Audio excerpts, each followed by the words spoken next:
자, 다음 슬라이드는 교수님이 그러니까 딥러닝이라고 불리워지는 방법론이 머신러닝의 한 부류라고 하는 거를 보여주고 싶어서 준비한 슬라이드예요. 머신러닝이라고 하는 알고리즘은 딥러닝, 앙상블, 뉴럴 네트워크, 레귤라이제이션, 룰 시스템, 리그레시 너무 이렇게 굉장히 많아요. 이 중에서 요 꼭진 거예요, 여러분. 요 꼭지들. 특히 딥러닝은 여기 여러분 잘 알고 있는 CNN, 앞으로 자주 듣게 될 CNN은 여기에 있어요. 다시 얘기하지만 인공지능, 머신러닝, 딥러닝 이런 관계에 있다는 거 기억하시면 돼요. 자, 요 그림은요. 여러분 사람의 지금 뇌예요. 뇌에 뉴런, 시냅스들이 서로 연결되어 있어서 서로 지금 내가 어떠한 판단을 내릴 때마다 이렇게 서로 자극, 뇌의 특정 부위가 자극이 일어나서 연산이 이루어지고 있는 과정을 그림으로 표현해 놓은 거고요. 실제로 인공신경망도 이와 같이 전기적 자극을 통해서 이렇게 시냅스가 활성화되고 연산되어 가는 과정, 판단과 결정, 디시전을 내리는 과정을 알 수 있는 것처럼 그걸 모사한 게 바로 인공신경망인 거예요. 왼쪽이 인간의 뇌, 신경망, 실제로 이렇게 번쩍번쩍 하는 것들이 여러분 비주얼라이제이션 한 거 같지만, 그러니까 약간 가상으로 비주얼라이제이션 한 거 같지만 실제로 그 인간의 브레인을 연구하는 신경과학자들의 이야기를 들어보면 이런 현상들이 발생해요. 이와 같은 인간의 뇌를 모사한 신경망이 이와 같은 그림입니다. 잘 모르겠지만 그냥 결국엔 이게 교수님이 앞에서 그렸던 이렇게 시냅스, 이 레이어 하나하나가 이런 아이들의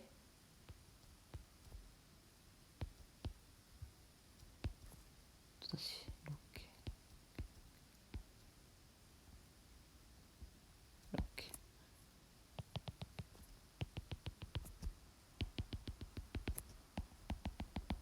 이렇게 연결된 구조라고 보시면 돼요. 이게 지금 다 이렇게 연결되고 이렇게 연결되고 이렇게 연결된 것들이거든요. 이게 깊이가 깊어질수록 뉴런과 뉴런이 계속 길게 이어져 있다고 생각하시면 됩니다. 근데 이게 깊은 게 문제가 뭐냐면 학습이 잘 안 돼요. 깊어지면 깊어질수록 표현력이 좋아지고 인간의 뇌를 모사할 가능성이 매우 높아진다는 건 알고는 있는데 아직 이 신경망 연구하는 학자들이 학습하는 방법을 잘 몰라서 잘 배우질 못해요. 쉽게 얘기해서는요. 자,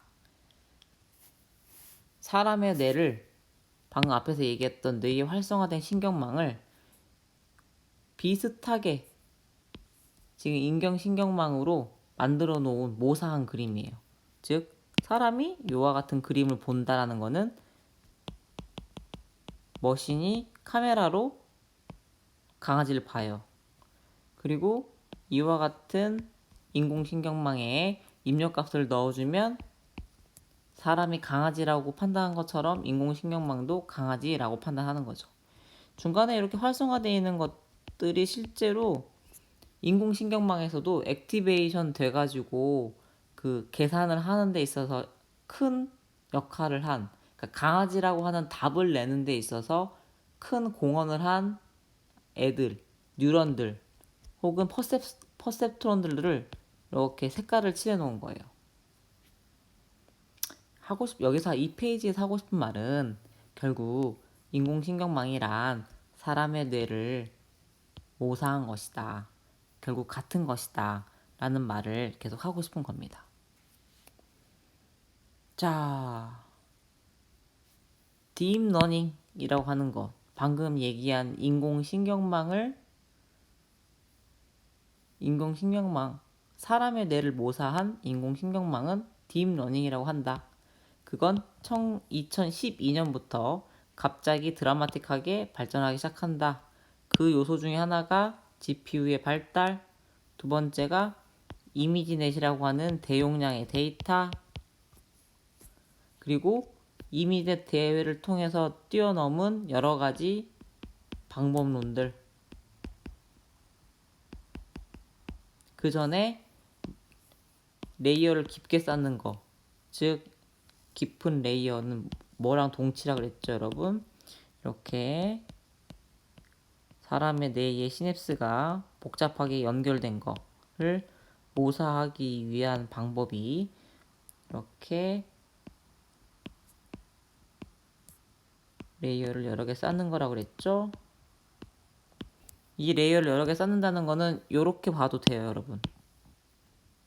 이게 레이어, 레이어, 레이어, 레이어예요. 이게 레이어 1, 2, 3, 4. 즉 신경망에서 레이어를 깊게 쌓고 싶으면 이렇게 계속 표현하셔도 돼요, 여러분. 아셨죠? 이렇게 서로 경우의 수 다 따지면 되는 거니까 이렇게. 이게 깊어질수록 레이어가 많아진다. 뉴런 연결이 복잡해진다.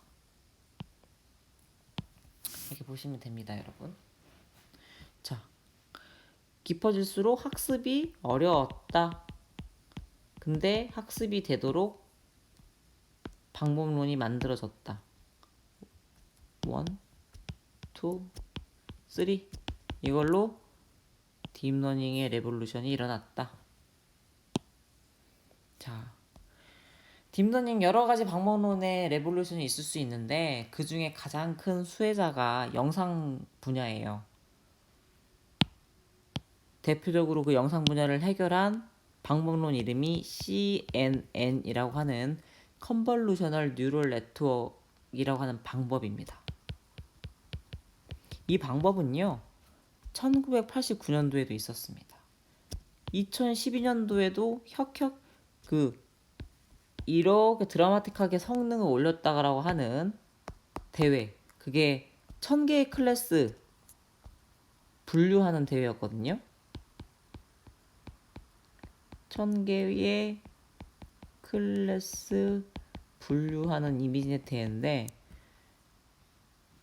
이때도 CNN 방법론을 사용을 해서 우승을 한 겁니다. 차이를 살펴보면요, 이때는 레이어가 적었어요. 3개 레이어, 몇 개 안 되죠. 2012년에는 레이어 5개요. 파라미터 보면 1메가, 여기 60메가 파라미터, 훨씬 파라미터가 많아졌네요. 데이터의 수 70K를 가지고서 70K니까 공 3개 붙여서 7만 장 가지고 학습을 했고요. 여기는 1.5메가니까 1.5 곱하기 10의 6승. 세보세요. 100만 장 넘죠. 이때는 GPU 기술이 없어서 CPU만 가지고 학습을 했고요. 이때는 GPU 나와서 GPU 가지고 빨리 학습을 했고요. 레이어가 깊게 이때도 쌓을 수 있었어요. 근데 학습이 안 됐어.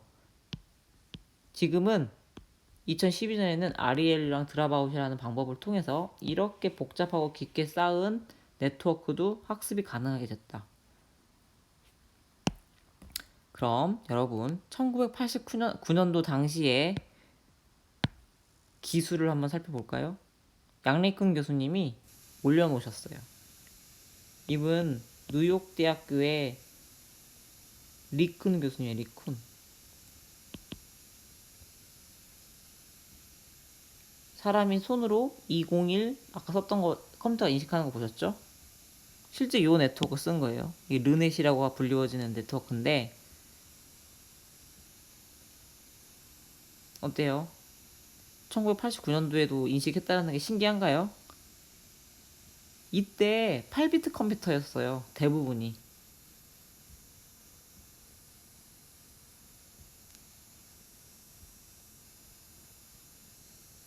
잘 되네요. 그래도 자,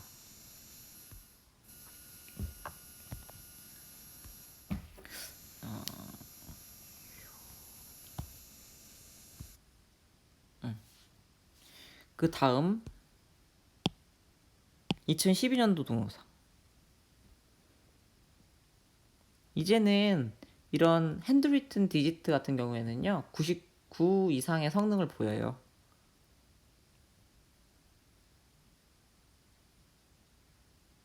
거의 안 틀린다고 보시면 돼요, 여러분.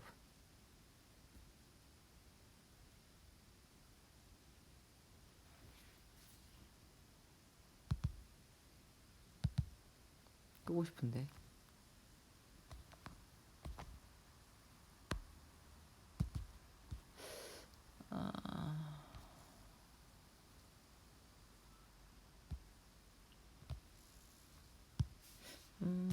왜 갑자기 잘 되다가 이런 문제가.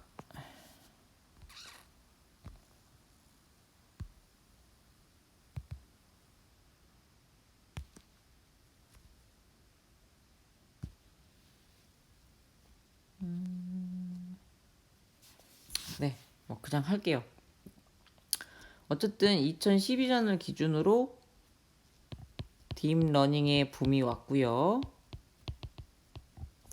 그 이후부터 수많은 회사들이 AI를 표방하면서 많은 발전들을 하고 있습니다. 거의 뭐 AI의 르네상스 시대라고들 얘기하고 있지요.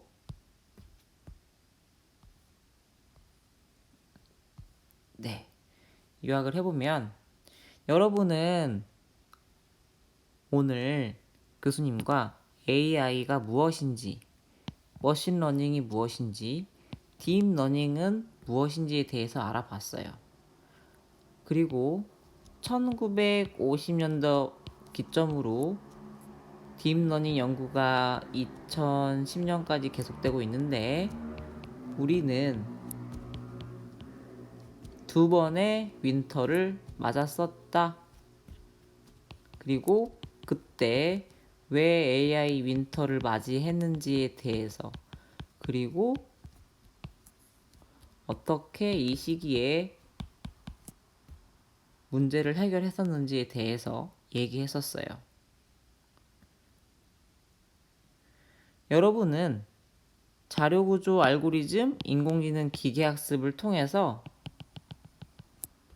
실제로 CS의 소프트웨어적인 알고리즘을 배웠고, 이 두 가지를 통해서 좀 더 머신러닝스러운 최근 핫한 알고리즘을 배우게 될 거예요. 자, 뭐 오늘 여기까지 이제 인공지능의 개요, 역사에 대해서 교수님과 함께 알아봤습니다. 다음 비디오에서는 코딩 없이 머신러닝 체험하기를 교수님과 함께 해볼 거예요. 그러면서 좀 더 내가 머릿속으로 구상하고 있는 것들을 최신 기술을 적용해서 한번 만들어보는 시간을 갖도록 하겠습니다. 그럼 이것으로 마치도록 할게요.